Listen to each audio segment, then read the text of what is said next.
নমস্কার, পশ্চিম মেদিনীপুর পুতুলের হোম কিচেনে আপনাদের সকলকে জানাই স্বাগত। আশা করি আপনারা সকলেই খুব ভালো আছেন, আমিও খুব ভালো আছি। আজকে আপনাদের দেখাবো সাদা, একদম নিরামিষের সাদা পনির মশলা, মানে হোয়াইট, একদম ভেজ পনির মশলা, যেটা আপনাদের দেখাবো।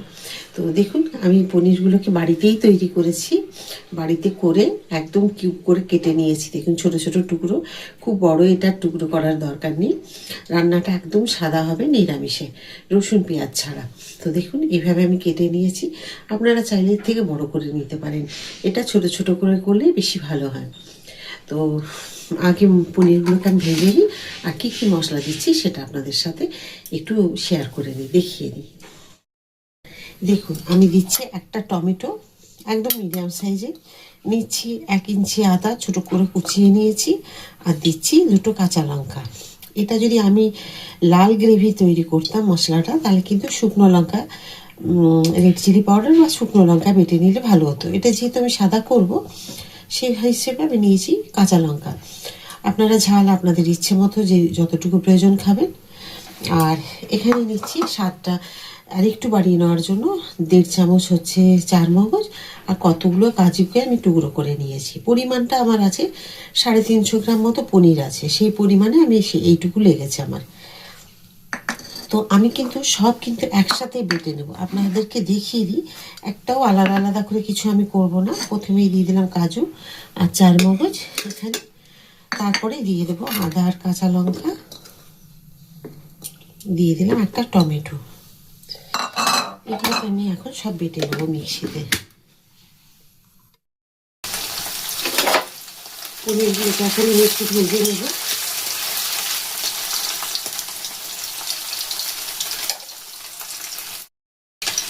এখানে এখানে দেখুন, আমি জল গরম করে নিয়েছি। একটা ফোন চলে এসেছিল, আপনাদের দেখাই। এখানে আমি দেখুন গরম জল নিয়েছি, আর দিয়ে দিলাম অল্প একটুখানি চিনি। এখানে দিয়ে দিলাম, মানে ধরে নিন 1/2 চামচ মতো চিনি দিলাম। আর দেব অল্প একটু পরিমাণ নুন। এই নুন চিনি জলের মধ্যে, গরম জলের মধ্যে আমি এটাকে ভিজিয়ে রাখবো। এই পনিরগুলোকে আমি ভিজিয়ে রাখবো। কেন বলুন তো? এতে না পনিরের স্বাদটা কিন্তু খুব ভালো হয়। কেন পনিরের না খুব একটা স্বাদ হয় না, পনিরটাকে স্বাদ তৈরি করে নিতে হয় টেস্টি। তো আমি সেই বুঝে এখানে দিয়ে দেবো সব পনিরগুলোকে। তবে পনির কিন্তু আপনারা যদি, আমি যেমন ফুল ফ্যাট দুধ দিয়ে আমি তৈরি করেছি, যার জন্য পনিরগুলো কিন্তু বাড়িতে সত্যি খুব সুন্দর হয়েছে, খুব সফট হয়েছে। আর পনির একটুখানি আমি ভেজে নিলাম, কারণ ভাজাটা ভালো লাগে খেতে। কিছু কিছু সময় কিছু রান্নাতে মনে হয় একটু হালকা ভাজলে ভালো, কিন্তু এই রান্নাটা আমার মনে হলো একটু ভেজে নিলে ভালো লাগবে। তো যাই হোক, আমার ভাজা হয়ে গেছে। আর নুন চিনি জলের মধ্যে একবার ভিজিয়ে রেখে রান্না করে খেয়ে দেবেন, খুব ভালো হয়। এর আগে আপনাদের দেখিয়েছি আমি যে অনেক কিছু রান্নায় যেগুলো একটু নুন চিনির জলে ভিজিয়ে রাখলে তার স্বাদটা খুব ভালো হয়। তো চলুন, যতক্ষণ আমি মশলাগুলো রেডি করব ততক্ষণে এটা কিন্তু ভেজানো থাক। আর আপনারা একবার অবশ্যই তৈরি করে দেখবেন, আর দেখে তারপরে স্বাদটা কীরকম হয়েছিল কিন্তু আমাকে কমেন্ট করতে ভুলবেন না। খুব ভালো হয় স্বাদ, একটুখানি এর মধ্যে ভেজানো থাকবে এটা মশলা রেডি করতে করতে। আজকে আমি যে পনির মশলা করবো নিরামিষে, আমি দিয়েছি ছোট চামচের 1 চামচ বা বড় চামচের 1/2 চামচ হচ্ছে সাজিরা। এই সাজিরাটা দিয়ে রান্না করবেন, এই স্বাদটা কিন্তু পনির মশলায় খুব ভালো হবে। দিচ্ছি একটা শুকনো লঙ্কা, একটু মাঝখান দিয়ে ফাটিয়ে দিয়েছি, আর একটা বড় তেজপাতাকে 2 টুকরো করে দিয়েছি। তো তেলের মধ্যেই দিয়ে দিলাম, পনির ভেজে রাখা তেলের মধ্যে আমি যে মশলাটা রেডি করেছি। দেখুন, এখানে আমি যেগুলো দিয়েছিলাম আপনারা দেখেছেন, সেই মশলাগুলো কিন্তু দিয়ে একদম এটাকে বেশিক্ষণ কষানোর দরকার নেই, আপনাদের দেখিয়ে দিচ্ছি আমি।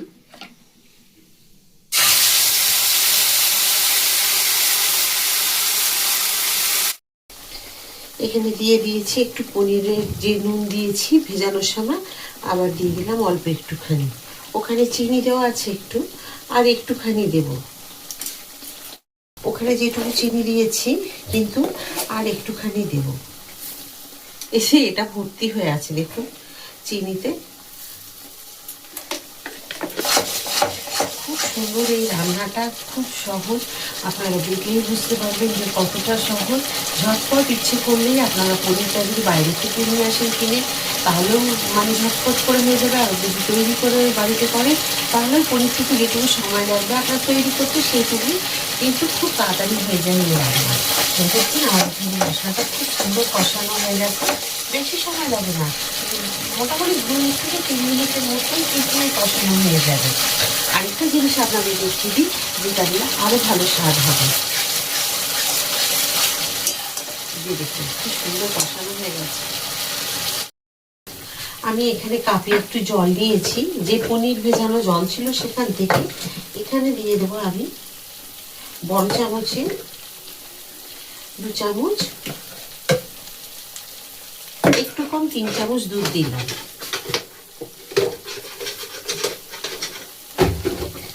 সেটাকে আমি এখানে গুলিয়ে নিচ্ছি।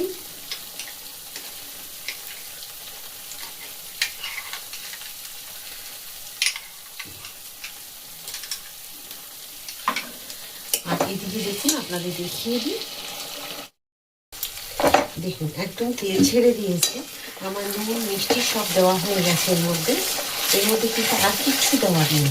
আমি দিয়ে দেবো এগুলো পনির যে ভিজিয়ে রেখেছিলাম নুন চিনি মিশিয়ে, সেটা দিয়ে দিলাম।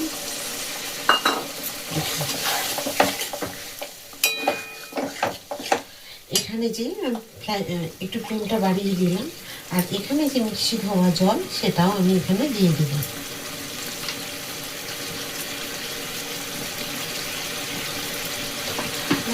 এখানে দিয়ে দিলাম।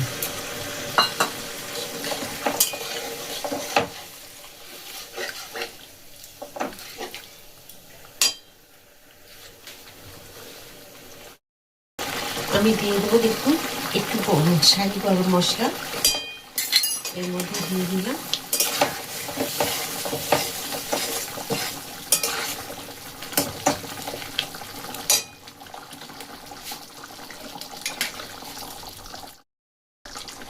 দিয়ে দেবো 1 চামচ মতো কসুরি মেথি, হাতে একটুখানি ঘষে নেব, দিয়ে এভাবে দিয়ে দিলাম। দেব 2টো কাঁচা লঙ্কা আর কতগুলো কিশমিশ দিয়ে দিলাম। দেখুন এবার একটুখানি মিশিয়ে নেব।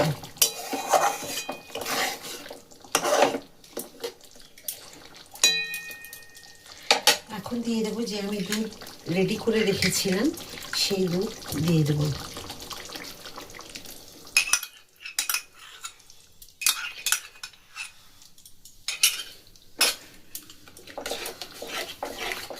দেখুন কিরকম সাদা সাদা দেখতে হয়েছে, আর অসাধারণ একটা বেশ সুন্দর গন্ধ আসছে। একবার রান্না করলে আপনারা ওই গন্ধের স্বাদ বুঝতে পারবেন। আমি তো গন্ধ পাচ্ছি, স্বাদ বুঝতেও পাচ্ছি। একটু হাতে নিয়ে নুন মিষ্টি আমায় দেখে নিতে হলো, কিন্তু আপনাদের আমি কি করে বোঝাবো, শুধু চোখে তো দেখিয়ে দিলাম যে এইভাবে করতে হবে। অবশ্যই একবার বাড়িতে তৈরি করে বাড়িতে স্বাদ অনুভব করুন, মানে যাতে আপনারা টেস্ট করতে পারেন, সেই জন্য বাড়িতে একবার অবশ্যই তৈরি করুন। আর তৈরি করে খেয়ে আমাকে কিন্তু কমেন্ট করে জানাবেন এই রান্নাটা আপনাদের কেমন লেগেছে। আজকে গ্যাস অফ করে দিয়েছি, আর দেখুন কীরকম রান্না হয়েছে। এটা কিন্তু যখন গরম গরম দেবেন তখনই কিন্তু এটা একটু 5-7 মিনিটের মধ্যে এটা কিন্তু বসে যাবে রান্নাটা। খুব সুন্দর হয়েছে দেখতে। আমি যে আজকে পনির মশলা করলাম নিরামিষে, তো সেই পনির মশলা আশা করি আপনাদের সকলেরই খুব ভালো লেগেছে। আর যদি ভালো লাগে একবার অবশ্যই কিন্তু বাড়িতে তৈরি করে সকলকে খাওয়াবেন। কোনো পুজো পার্বণের উপসে কিন্তু আমাদেরকে নিরামিষ খেতে হয়, সেই সময় তো করতে পারবেনই। তাছাড়াও আপনারা পরিবারের যে কোনো দিন সকলকে খাইয়ে খুশি করে দিতে পারবেন। এটা সবার সাথে খাওয়া যাবে, লুচি রুটি পরোটা নান ফ্রাইড রাইস বিরিয়ানি পোলাও, যে কোনো জিনিসে আপনারা খেতে পারবেন। আর ভেজ খেতে অনেকেই ভালোবাসেন আমাদের নিরামিষ তরকারি রসুন পেঁয়াজ ছাড়া। তো আপনারা যখন খুশি এটাকে রান্না করে খেয়ে নিতে পারবেন। আর আপনারা দেখলেন কতটা অল্প সময়ের মধ্যে, যদি আপনার সমস্ত কিছু রেডি করা থাকে 10 থেকে 15 মিনিটের মধ্যে এই রান্নাটা হয়ে যায়। তো আশা করি ভালো লেগেছে। যদি ভালো লেগে থাকে তো লাইক, সাবস্ক্রাইব আর শেয়ার করে আপনারা সকলেই আমার পাশে থাকবেন। যেমন প্রতিটা ভিডিওতে আপনারা সকলেই আমার সাথে থাকেন। আবার একটা কিছু রান্না নিয়ে আপনাদের সকলের কাছে আমি চলে আসবো। সবাই খুব ভালো থাকুন, সুস্থ থাকুন। নমস্কার।